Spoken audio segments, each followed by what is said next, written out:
This is Moments with Foo with James Foo Torres, better known as Foo, the show that takes you around the world to share interviews with some of the most successful and relevant people on the planet, hear their stories, and get the most important business lessons they have learned on their road to success, and get exclusive advice on how to implement their success into your life and business. Moments with Foo is brought to you by the Strategic Advisor Board and your host, Foo.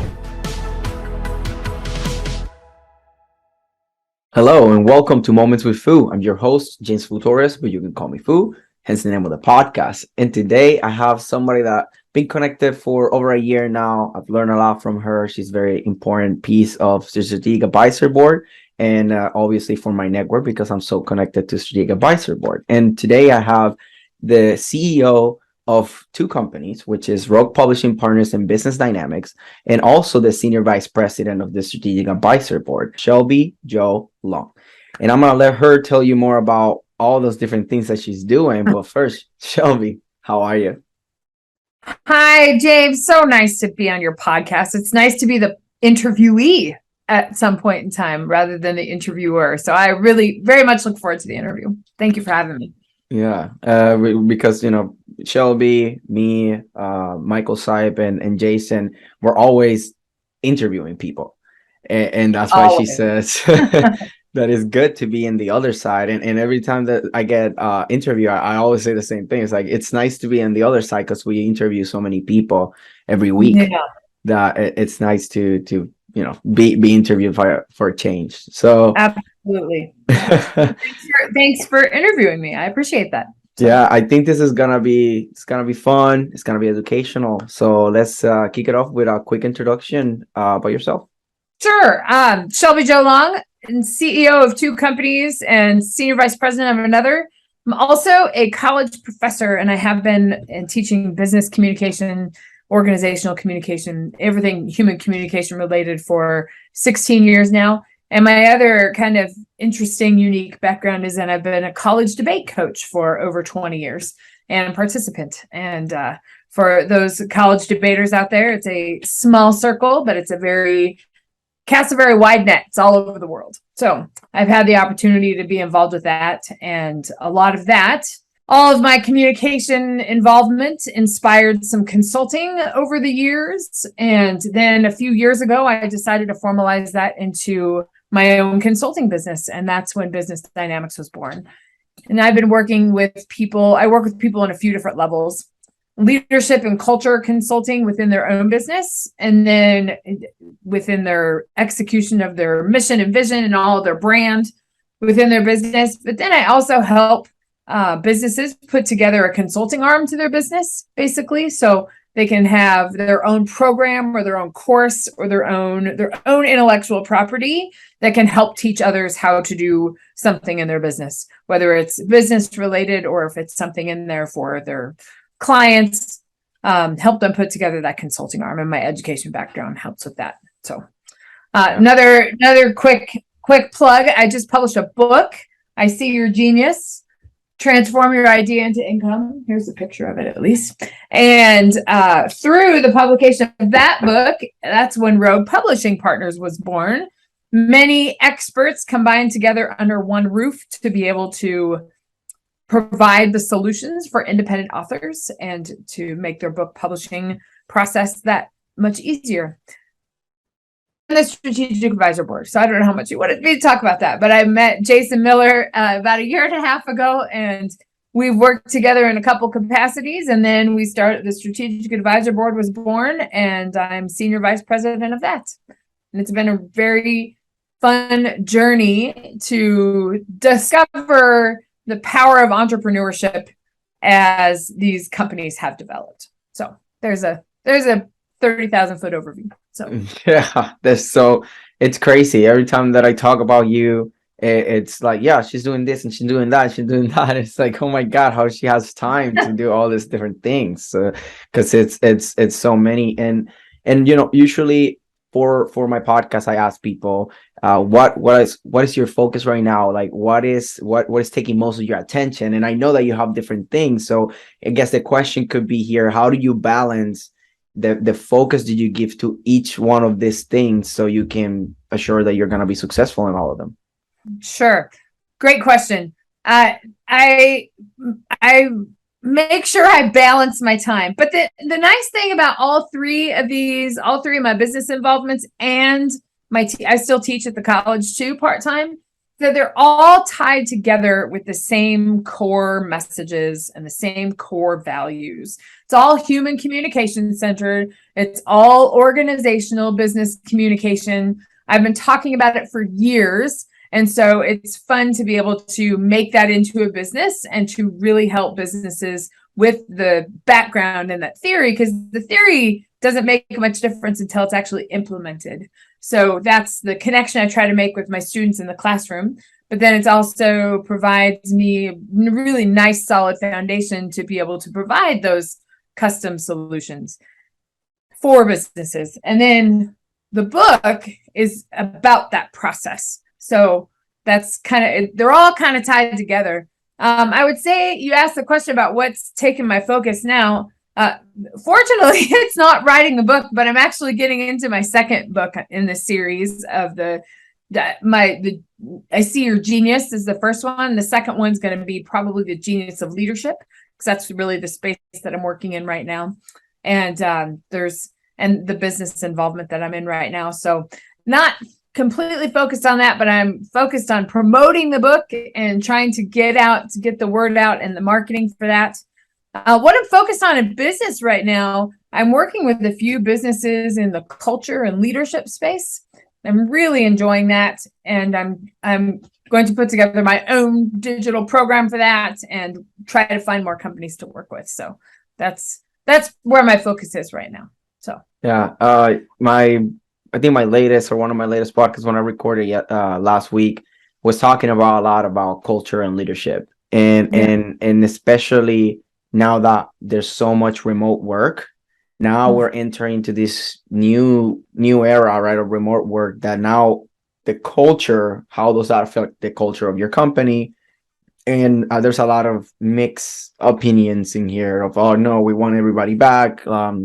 We can control them, keep them accountable. And then there's other people, it's like, please don't make us come back. We're working hard. We're proving these things. And I've heard both of them. In the last one, we were talking about how good they were doing it remotely, and they did it prior to COVID. And it was just because they were trying to cut cost of things. And then by cutting costs, then from there, like, they figure out how to do this. And then they were very, very successful at the remote work era now, right, that we're at. And now he's teaching others. So it's very, very cool. So it's obviously, culture and leadership right now, it's not just the general like culture. Now it's also like remote work or not. And now that people have pandemic, it happened once, it can happen again. All those different things are part of the culture to make sure that you're taking care of your employees. So it's super timely and relevant topic for sure right now. Yeah, and I think it's a challenge for every business with multiple employees, because trying to navigate and figure out the best way to serve your customers is the primary importance, but then the how you do that is the culture and how your employees manage that. So it's a good conversation to have, and it's something really good to revisit, because the face of business has changed in the past couple of years, and consumer habits have changed in the past couple of years drastically. So there's a lot of negotiation of those returning to the old habits, and the old culture might not be an option. We have to be dynamic and adjust, and remember that we have to adjust to what our clients want. So there's a lot of space there, and that's the business culture and systems and all that. That's kind of my sweet spot as far as academics is concerned. But I love talking about that kind of stuff and talking about the possibilities, and then it also ties into your brand too, because your brand ties back to your mission and your vision and your core values. But those core values need to be present in your internal operations. And often there's a disconnect. So it all kind of ties in together. So it's more of a broad communication strategy than it is just trying to be the right brand and trying to put out the right culture, so it's all kind of tied together. So on that note, What advice would you have for business owners in general to kind of stay ahead of this? I know that there's a lot of things, but if you were to put your top 2, 3 tips that you can give business leaders to deal with this communications and leadership challenges that they're presented today. That's a great question. I would say the first thing I would say is to be conscious about revisiting it often. So it's not something that we all think about when we start our business. We have a very different vision of our business plan than what it is a year down the road, or what it is 2 years down the road, and or 6 months. Changes happen so quickly that we've got to be. I'm talking about this in class today, actually. And we've got to be dynamic. We have to adjust, and we have to adjust to the environment around us, but also what's going on internally with our business. So we've just got to be ready to pivot. We have to be ready to move, and we have to be ready to change. That's why it's really important to revisit those things with your team, to revisit those core values. Maybe they've shifted, to talk about what's happening with your customer experience, and your acquisition channels have changed. All of those things change. So it's really important to stay ahead of it and to not be stuck in what was done a couple of years ago. And I think it's important to revisit those things. And I think it's important to revisit and to engage your employees in that, employees and your affiliates in your overall vision and your strategy.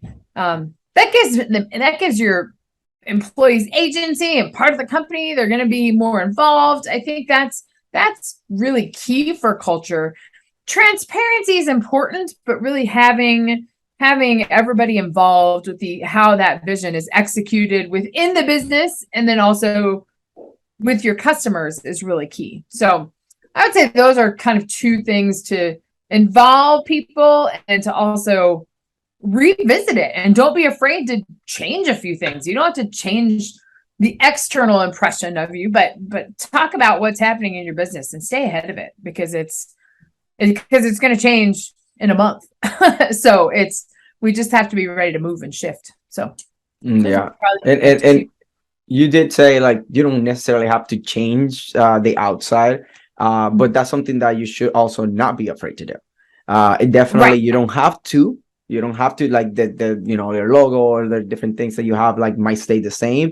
But then, like, your communications inside, like making sure that you're just not saying things, right? Like, you're actually practicing what you're preaching. That's right. One thing. And then if there's a drastic change, don't be afraid of just making us a bigger pivot. Like, look, your tagline changing because everything is changing the way that we're doing things, then, or I got a big change happen, then don't be afraid of doing those things. And just for example, I am constantly changing my stuff. Like, I'm constantly, because every single day of my life, I'm trying to look for how can I make my brand better, my messaging better, to resonate better, to say more with less words, all those different things. And it's okay. And it's okay, especially when you are growing, when you are just either starting out in the first couple of years, or maybe on a hyper growth phase now that you just discover something now and you're like hyper growth. Before you go through the whole hyper growth and then you're like, damn, I should have changed it when I had the chance. Don't fall into that. Like, if you feel like there's a big change happening, don't be afraid. That's my advice. Don't be afraid to change. And it's uncomfortable, because look, I just did a rebranding. I send you. I was going to say, you just did your rebrand, and that's a big shift. But you're repositioning yourself. You're trying to get into a new market. Like, I think it feels like, as an entrepreneur, it feels really risky, and it feels like, I don't want to leave what I've done, but then it's not really leaving what you've done. It's just reinterpreting it and putting it in a different place. So I commend you on that. It's hard to rebrand. So, and it's really nice looking. So I'm excited for it all to get out there. So I started the rollout already. It's just, it's hard to do it all at once. So I try to do it as much as I can, but there's certain things that I still need to adjust, with like graphics and things that are not just change the logo, right? It's graphic design. Those things take a little bit more time, and we've been changing. I have 2 graphic designers on the team, and they're both working on it.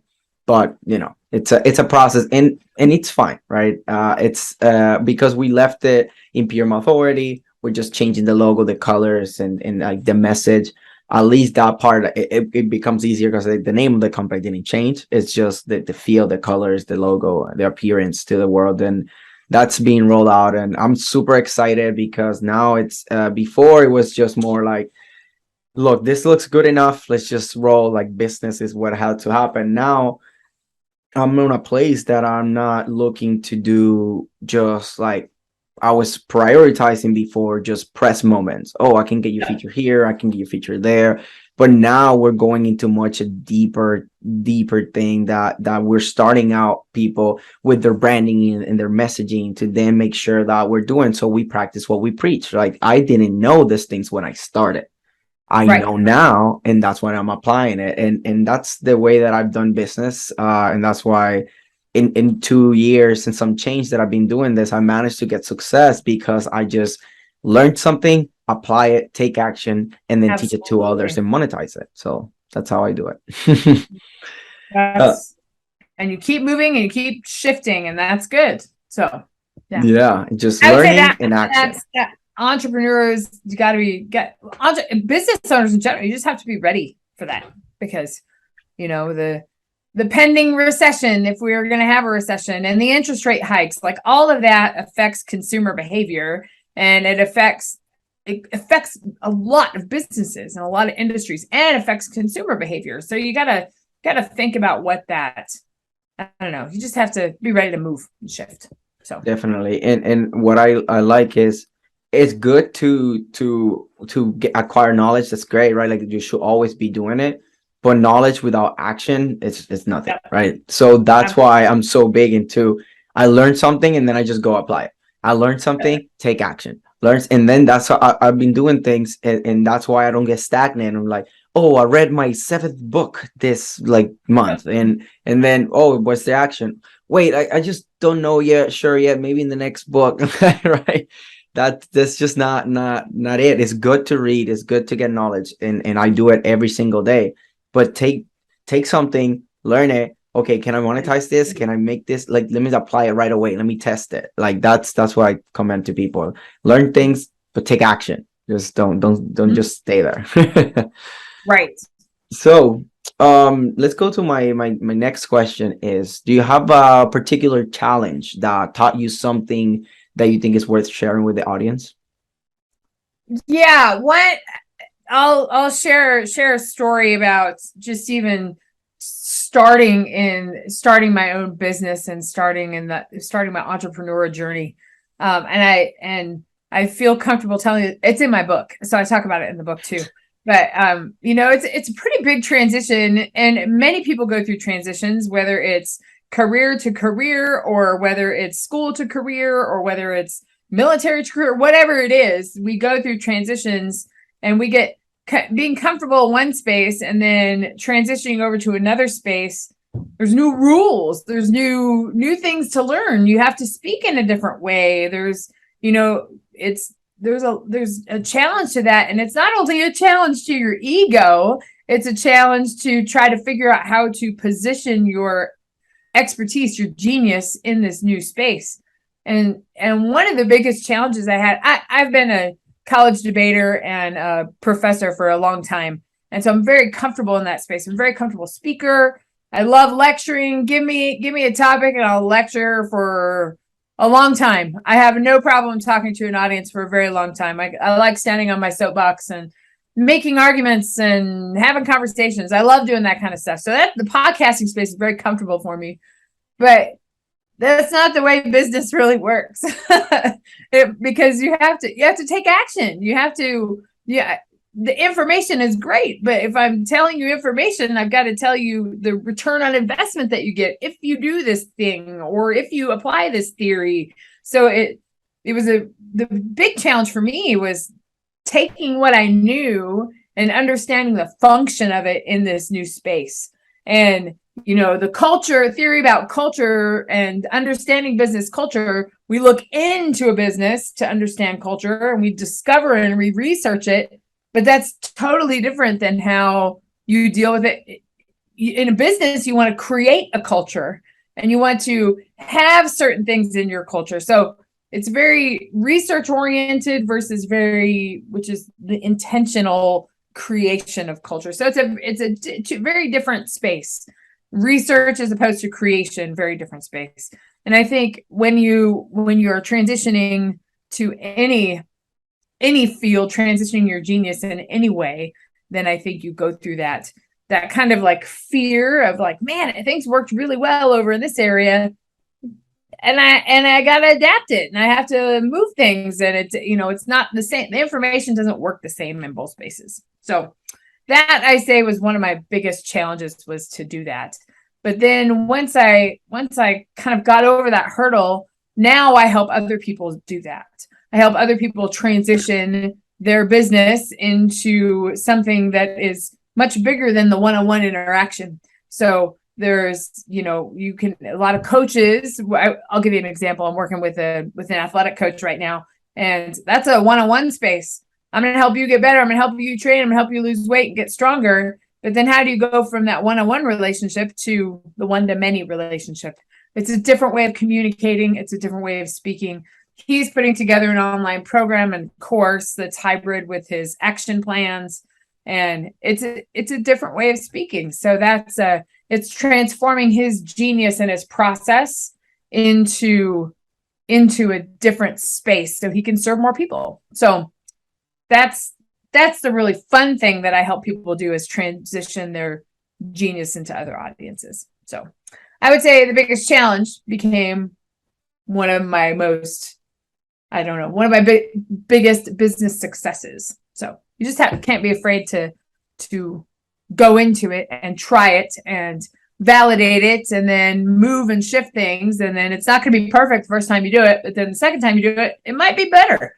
And so then you got to keep changing things. So just got to be ready to move and shift, and not be fearful that your ego is going to be taken down a little bit when you start. So yeah, and that's something that got me thinking a couple things. And one is, you will, every time that you do something new, you have to have leave your ego aside, because and that happens, like, for example, when you start a new social media channel. Oh my God, but like my Facebook is doing so good, like starting here, my posts don't do good, and you feel bad. Like, you have to leave that ego aside. It's like, hey, you are testing something new. Same also with a new offer. If you have a new offer, you have to go into validate, pre-validation, validation. You have to get to that, because it's a new offer. Even though you could have sold $1 million or $100 million on another offer, you have a new offer, you have to validate it, and you have to leave your ego aside again, and be willing to test. And maybe you're wrong the first time, and you have to adjust. So that's something that got me thinking a lot of this, because we have in what I've learned, and one of the biggest challenges for me is that damn, I thought it was special, but then I go do this other thing, and I don't feel as special as I thought I was. That's what just the ego talking is like, oh, like, yeah, you're not just good at this because you just haven't done it enough, and it's a new thing. When you are in entrepreneurship, if you can separate your emotions and your ego, and you just take everything more objective and more like based on numbers and educated decisions, instead of rather just emotional decisions, that's when you can actually do great in business. And for me, that's one of the biggest priorities that I have right now, is how to I'm an emotional person. I was raised with my mom, my sister, like I'm among women and all these different things. So for me, I'm working on learning how to detach to the emotions, so I can be a better leader, a better CEO.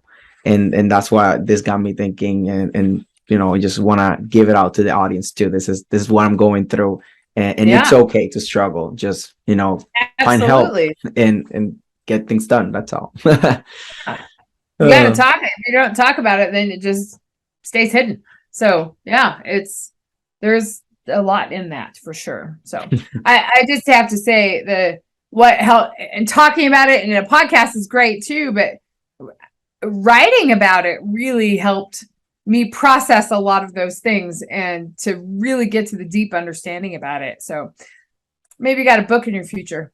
So I do. I know.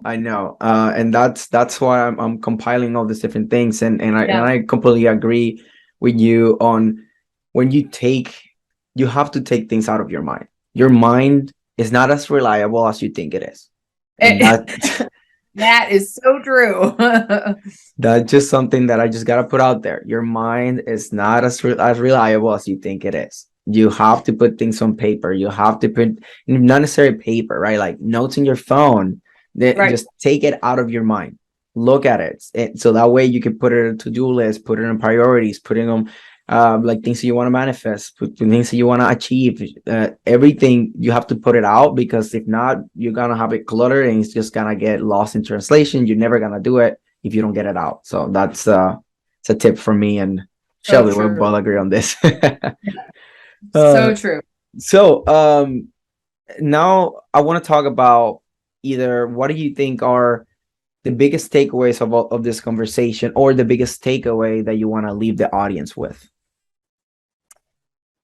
There are a few things. I would just say, don't be scared to get out and try something, and to, there's such a fear. I see this a lot in the coaching space. There's imposter syndrome, right? That we feel that we're an imposter and we're not as good enough, and not all of that, but it has everything to do with who you are and who you connect to and the transformation you can make. And if you can answer those key things, then you can help kind of reduce that imposter syndrome. And it's easy to say, don't be scared, go out and do it. But you never know. You might have the next big business idea, and you're not going to know unless you try. And that's what I have discovered over the past couple of years in this entrepreneurship journey. And that's what I really brought out with this conversation too, because you talked about some of your challenges too. But it's entrepreneurship is not easy, but it doesn't, you're not going to be a success unless you take that first step. And I think that's a big thing to think about too. And you can make a transition.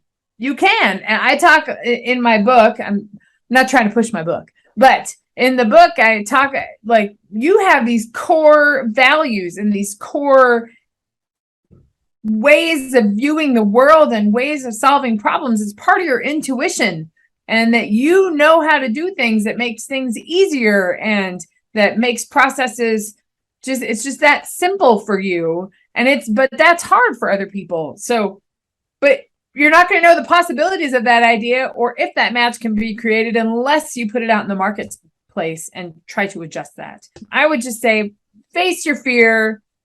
There's no reason to keep your thoughts in here. Get them out. And just, I think that is a result of this conversation today, because we've heard about your entrepreneurial journey and mine, and it's just good to have that. And I think it's good to have those conversations so people understand that other people are going through the same things. So I appreciate it. Yeah, and that is the purpose of this podcast. For me, the idea of doing Moments with Foo is because it's a conversation. You see how I add value to. It's not just like, hey, come here, promote yourself and leave. It's, hey, come here, have a moment with Foo. Let's just have conversation, add value to my audience. I'll add some value too. And when we hope, with the hopes of inspiring people to either continue in their journey, start their journey, or take their journey to the next level. And that's the idea of why I was so excited of being doing this, because I wanted to make it about value. And that's why I asked those key questions, like, what is your advice? Like, what is a challenge that taught you something? All those different things. So to give perspective to people, like, and when, for me, perspective is such a key word, because the moments of growth that I have, like the most amount of growth, has been because of perspective a lot of times. Because when I discover that somebody is doing something and then I meet them and it's like, wow, like it's just discipline, and they committed to something 100% and they did it. And when I saw those things, it gave me the perspective that I needed. It was like, if they can do it, I can do it. Yeah. And that's what I'm trying to create here. Just give perspective to people that if we can do it, we have a lot of limitations and challenges that same as every human being. We're not much different. We just discipline, and we look for help. We ask questions. We surround ourselves with the right people, and we take action. We learn all these different things, and we just take action. We go for them, and that's why we're here now. And looking forward to take this to the next level too. So, absolutely. Thanks. Thanks for taking the time here. And I know there's gonna be some people that are gonna be like, look, I want to talk to her. She seems like to know so many different things, culture and communications, all something that's very relevant right now. So what's the easiest way that can people find you? My website, for one, shelbyjolong.com. That's an easy place to find me. You can also pick up my book, I See Your Genius, Transform Your Idea into Income. All my contact information is in there. And there's a lot about it's all my consulting program, and it's communication centered, and I tell my story. We talked a little bit earlier about how, our brains don't remember. We can't rely on our brains to remember everything. If that statement resonates with you, you should definitely read my story. So. Yeah, I love it. And that's why I really like the branding in your book and all these different teachings that you said. So it's not like you're like trying to push your book or anything. It's just, look, I really put everything in an efficient and the shortest words with the most amount of impact and everything into this book. So that's why, like, everything that is you almost in as well as you can put it related to I See Your Genius, right? Under the title. Yep. It's there in an efficient way. So that's why books are such a nice tool to kind of share who you are and share like a lot of your knowledge in an organized way that is like all here. And that's why being in like podcast tours and promoting this is the perfect thing to have when you're in a campaign that you want to increase your authority, your visibility, and can people get to know you. I have this book. You can read it on your own time, and then if you want to talk more with me, then you know how to find me because you have my book. So, but yeah, so thanks for taking the time. Really, I think this was a very valuable conversation. Hopefully, we inspire some people. So absolutely, yeah. Thank you for having me, and thank you for letting me stand on my soapbox for a little bit and talk about my experience. That's, as you know, your brand and the way that you connect with an audience comes out best when they know a little bit about you. So this just helps out a lot. So thank you for that opportunity. Yeah, it's all about making yourself relatable and give people perspective, right? So thank you for this. This was really good, and I hope that we can do this again another time. And I mean, we're connected for probably forever because we're like forever. I'm so embedded. I'm so embedded on SAP that it feels like we're just part of the same thing, right? Like the community and everything. And it's nice that I can always reach out to you. And anybody else, look, if you want to be part of the community, that's something that you can reach out to us, and we can add you to the community so you can also be part of this. Absolutely. So perfect. I'll have all the links in the description, and I hope people can find value in this. And this was Shelby Jo Long and James Foo Torres, and this is Foo signing off. Thanks for listening to Moments with Foo with your host, Foo. Please leave your feedback and visit strategicadvisorboard.com to get the latest and greatest business advisement on the planet. Follow us on social media for updates, and we will see you on the next episode.